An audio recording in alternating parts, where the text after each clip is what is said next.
You're in the middle of 4 more hours of your life that you won't get back. Tradin Paint. Sirius XM NASCAR Radio.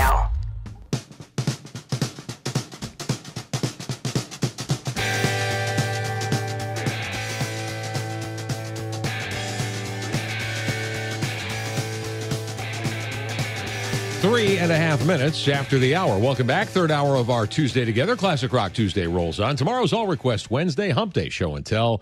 Tickets to give away to Indianapolis. And our next guest will be participating in the Brickyard Weekend. He'll be racing out at Lucas Oil Raceway on Saturday night, and we'll talk about that when we get to that point in the season, a couple of weeks down the road. This week, the focus is road course racing. Reed Sorenson with us on the hotline, of course, as he always is at this time, drives the Dollar General Chevrolets for Turner Motorsports. How are you? I'm doing good. How are you? We are fine. We were just talking with the boss of your garage area, Joe Balish, a few moments ago. Kind of an interesting double dip. Joe comes on, then we talk to you pretty much every Tuesday. And he talked about the 3 brat limit that's in effect this week for you guys up at Road America. So it might change your dietary plans for the weekend. What, do they have bratwurst there? Yeah. Oh, I didn't even know. Oh, come on now.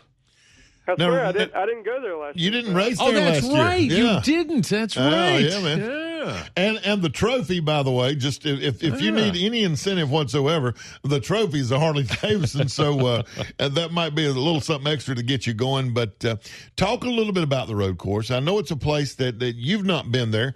How do you figure it out? Do you go up there and ride around in the pace car? I don't know if they've got a video game or anything, but what do you do? Yeah, I mean, I haven't been on a video game that has it, but it's really hard to, I think, learn from a video game and actually see.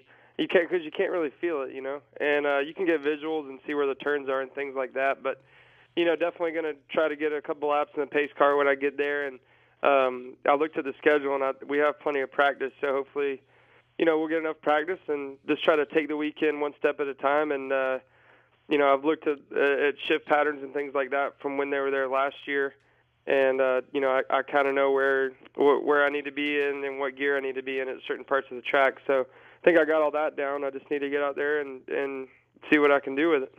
Now, it does say here, I have your pre-race notes package. It suggests that you guys, you and a couple of your teammates, Allgaier and Carmichael, went up to drive with our good buddy Chris Cook up there in a kind of a Skip Barber session. Did that happen or not happen?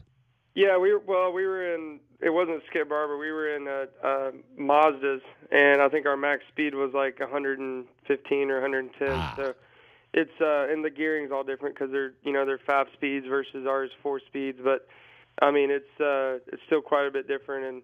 And for me, it's been a while since I've been on a road course in a 3,500-pound stock car. It's been well over a year, about 2 years actually. So it's going to be fun. I'm looking forward to it. I'm excited about it, and that's a long course. I mean, 4 miles is a long road course. So I think the main goal for me this weekend is to get through practice and learn as much as I can and try to relay information to what we need to get the car better and try to stay on the course. As simple as that sounds, that's actually a pretty big deal at a place like that, and stay on the course and learn as much as I can about the track.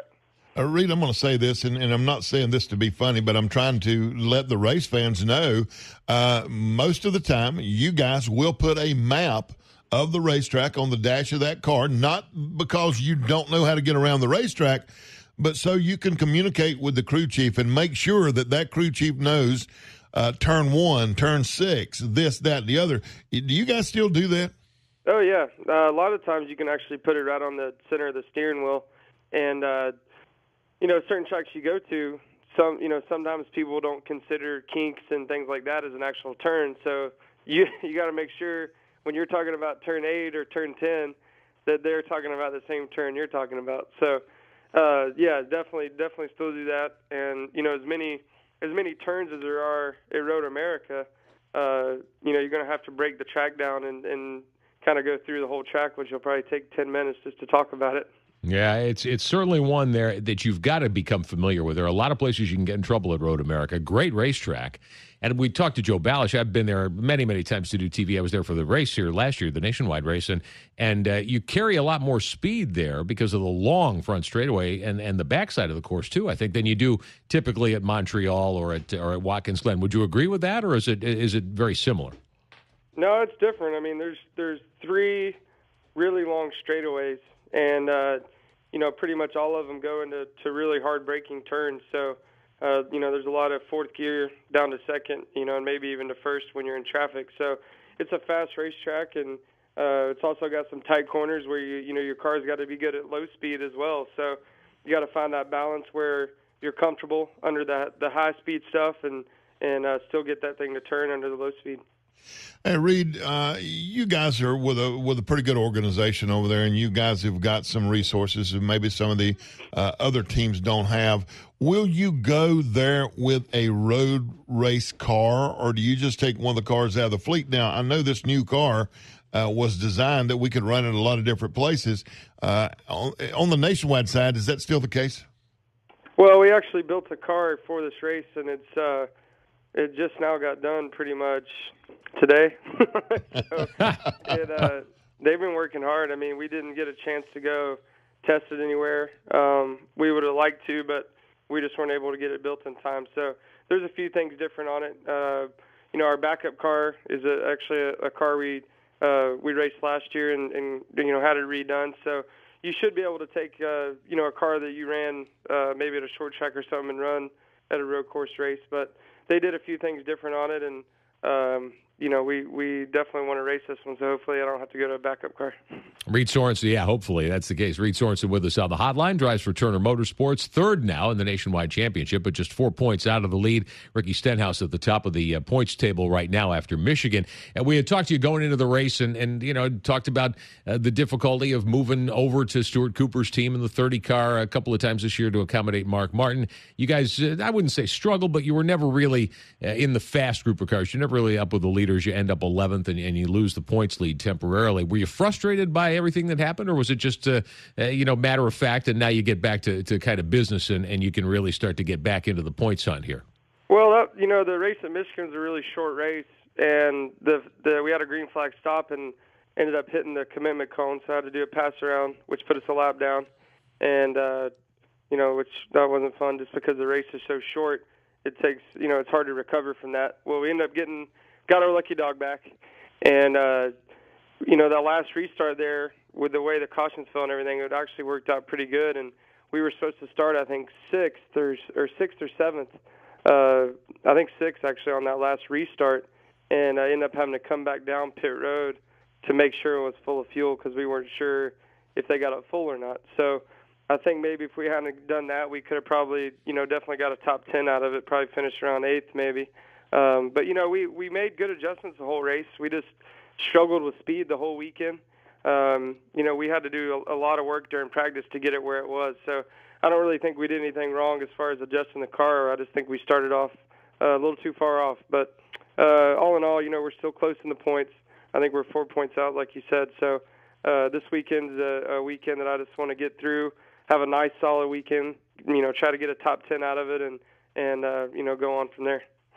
Reed, a lot of things going on. We've heard some rumors and reports that one of the Cup teams shuts down at the end of the year. When you hear those kind of stories, that gets things going all over the sport. Rumors of people going this, that, and the other. When you hear these stories, does it affect you in any way? Well, I think it affects everybody. Anytime you see or hear about, a very solid cup program that might go away, I think it's not good. It's not good to hear. A team like that's obviously put a lot of money and time and employs a lot of people. You definitely don't want to see them go away. So hopefully they figure out how to stay around on the sport. And that's 2 really good Cup cars that they provide every weekend. And you definitely don't want to see that go away. And you've lived that nightmare not that long ago, right? What nightmare? When you were over at Richard Petty, I mean, you went through that. Yeah. Is it coming? Is it going? Are we sticking around? That kind of thing. That's you've got personal experience and that sort of thing. Yeah, and the bad thing about it is there's a lot of people that sit there and wait to try to figure out what's going on, and it's not just the driver and the car that's going away. I mean, you got to remember there's 30, 40 people that are trying to figure out what's going on because they're got to figure out if they got to get another job or if they should stay or what's going on. So that's the nature of our sport. There's always question marks, but I mean, any time that like you said, you see a team go away like that. I mean, I think it affects everyone, and like I said, hopefully they figure out how to stay in the sport and continue to support the Sprint Cup Series. I certainly hope it works out that way. Well, listen, all the best this weekend at Road America. You will have huge fun there, I think, from a variety of perspectives. And considering how well, even though different platform car, but Jacques Villeneuve gave the 32 a great ride. And what has Trent had to say about racing up there? I mean, I'm sure, I would imagine, as I recall, he worked with Villeneuve there last year, right? Yeah, Villeneuve's a man. I mean, he's a heck of a road racer. And, I didn't go up there last year, but I watched it on TV, and I actually spotted for him in the bus stop at Watkins Glen, and I mean, he's just a road racer. That's all there is to it. And I know he's going to be there in the Penske car this weekend, and I think he'll probably be the car to beat. And I'm going to try to pick his brain as soon as I get there, if I can find him, to maybe take me out and help me out a little bit, because he's good. He's really good. And I told all the guys on the team, I was like, I'm not don't have the same expectations as you did last year. Because that guy, I mean, he was he's a world champion, so yeah. I mean, he is a world champion, and they know that. They know what I'm going up against, and I'm going to do the best job I can for the whole Dollar General team, and I think we can run good. I mean, I'm excited about it, and it's fun to go to a road course and to go somewhere different, and as long as you don't tear up the transmission, it's fun to shift and things like that, and I'm looking forward to this course because I've never raced there before, so there'll be a lot of unknowns for me, but I think it's going to be a fun weekend and all. Yeah, when you get there, you're going to talk with Jacques. You do speak Canadian, eh? No, I don't. But he speaks, when you give him time to think about it, he speaks really good English. So good deal. Good deal. And he's coming up on the program later this hour. Yeah. You get to lead off our hour, Ryan Newman, and then Villeneuve all this hour. So you're at the top of a really strong batting order, and we hope you're at the top of the chart come Saturday evening at Road America. Thanks for your time, man. No problem. Thanks for having me on. Always fun to talk to Reed Sorenson. Third in points in the Nationwide Series. Just 4 markers back. He'll wheel that Dollar General 32 up in the Kettle Moraine of Wisconsin on Saturday.